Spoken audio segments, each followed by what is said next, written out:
የ7 ወር ነፍሰ ጡር የሆነችው ግለሰብ ተገደለች።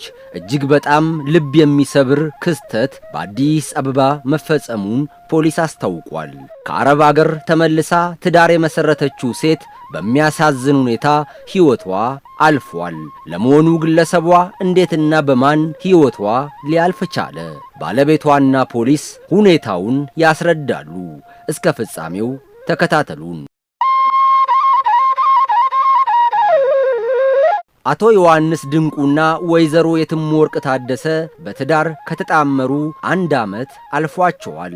በመሃላቸው መከባበርና ፍቅር የነበራቸው ሲበዛ የሚዋደዱ የትዳር አጋሮች መሆናቸውም ይነገርላቸዋል። በወቅቱ ሟች በሚያሳዝን ሁኔታ የ7 ወር ነፍሰ ጡር መሆኗ ደግሞ ብዙዎችን አሳዝኗል። ታዲያ ባልና ሚስት በዚች የተረገመች ዕለት ሲጫወቱ አምሽተው ለማረፍ ወደ መኝታ ክፍላቸው ይገባሉ። ከሰዓታት ቆይታ በኋላ ግን አንድ ፈጽሞ ያልጠበቁት አስደንጋጭ ክስተት ተፈጠረ። የኮሪደራችን በር በኃይል ተመታ። ከዛ ሁለታችንም በአጋጣሚ ነው የነቃ ነው። ከዛ ምንድነው ምናምን ተባባለ። ከዛ እስከሷ ሌቦች ሳይሆን አይቀሩም አይነት ነገር ምን ላይ ሰጠችኝ። የመኝታ ቤታችን በር ቁልፍ አለውና እኔ ተንደርድሬ ዝም ብዬ በሩን ከፍቼ ወጣው። ከዛ ኮሪደራችን ደረጃ አላትና መሀል ላይ ተገናኘ። ጨለማም ስለነበረ ማክስ አርገዋል። ቁጥራቸው ከ5 አካባቢ ይደርሳሉ። ከዛ እኔን ወደ ሳሎኑ ወደዛ ገፈተሩኝ።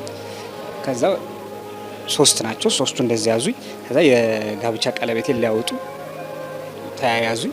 ሲያያዙኝ የዛ ሰዓት ላይ ትንሽ ተያያዝኳቸው። ባል አቶ ዮሐንስ ድንቁ በዚህ መልኩ ድንገት መኖሪያ ቤት ውስጥ ካገኟቸው ግለሰቦች ጋር እየታገለ እያለ ባለቤቱ ከመኝታዋ ተነስታ የፈለጉትን ነገር እንዲሰጣቸው ትነግረዋለች።